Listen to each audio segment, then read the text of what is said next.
Hi అండి, good morning. This is breakfast time. ఈరోజు నేను జస్ట్ ఫిల్టర్ యూజ్ చేశాను. Black and white. How is it? Rajma. దీని colour naturality కూడా పోయింది కదా. ఎనీవే డిఫరెంట్గా ఉంటుంది కదా, ట్రై చేశాను. వన్ థింగ్ మర్చిపోయాను. Advance happy Christmas to all. Merry Christmas to all. Okay, Christmas కాబట్టి ఒక సాంగ్ పాడాలనుకుంటున్నాను. Please like and share. ఈ మధ్య నేను కొన్ని రీల్స్ చూస్తున్నాను. నీ అండర్వేర్ కలర్ ఏంటి, బ్రా కలర్ ఏంటి, అవే తెగ చూసేస్తున్నారు. ఇంకెప్పుడు అలానే ఉంటారా? మంచి విషయాలు తీసుకోండి, మంచి చెప్పే వాళ్ళకి సపోర్ట్ చేయండి. ఓకేనా? ఓకే. ఎంత దీనాతి దీనమో ఓ యేసయ్యా, నీ జననమెంత దయానీయమో, తలుచుకుంటే నా గుండె తడబడి కరిగి కరిగి నీరగుచున్నది. ఎంత దీనాతి దీనమో ఓ యేసయ్యా, నీ సృష్టిలో ఈ లోకమే నీవు మాకు ఇచ్చిన సత్రమయ్యా. నీ సృష్టిలో ఈ లోకమే నీవు మాకు ఇచ్చిన సత్రమయ్యా. ఆ సత్రములో యేసయ్యా, నీకు స్థలమే దొరకలేదయ్యా. ఎంత దీనాతి దీనమో ఓ యేసయ్యా. చూసారా?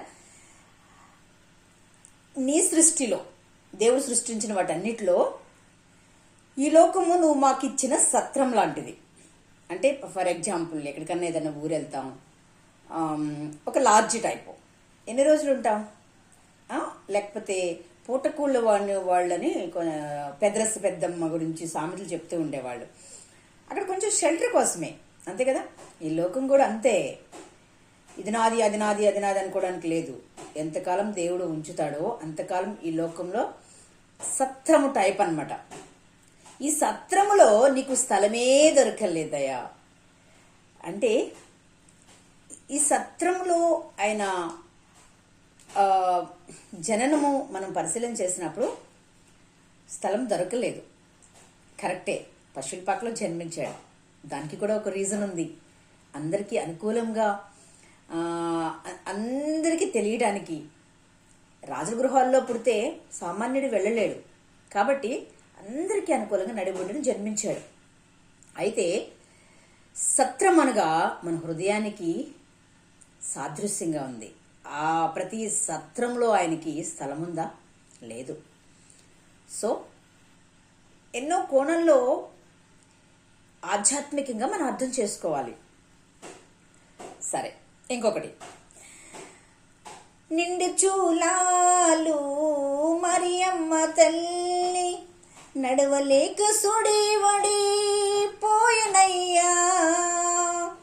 దిక్కు తోచక ఓ యేసయ్యా,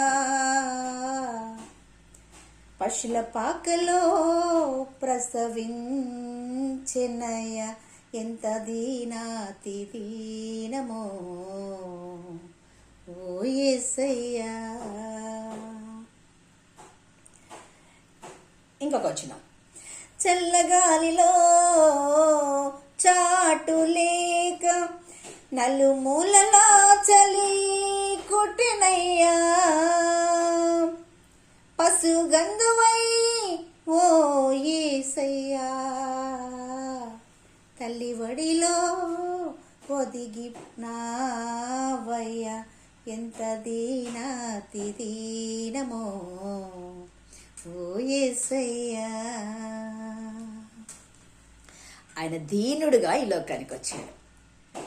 అందుకే చెంప మీద కొడితే కుడి చెంప చూపించాడు. ముఖం మీద ఊసినప్పుడు కూడా వాళ్ళని తృణీకరించలేదు. ఎన్నో పిడుగుద్దులు గుద్దినప్పటికీ కూడా ఆయన ఎవరిని కూడా నిందించలేదు, బ్లేమ్ చేయలేదు. వాళ్ళని ఇంకా క్షమించమని తండ్రిని కోరుకున్నాడు కదా. అందుకే ఆయన ఆ దైవత్వాన్ని అంతటిని విడిచిపెట్టి సామాన్యుడిగా పశువుల పాకలో జన్మించాడు. ఆయన ఆధిక్యతను విడిచిపెట్టి. ఎంత గొప్ప మహిమ, ఎంత గొప్ప త్యాగం. యేసుక్రీస్తు ఆయనకు సాటండి. ఎవరిని పోల్చడానికి లేదు.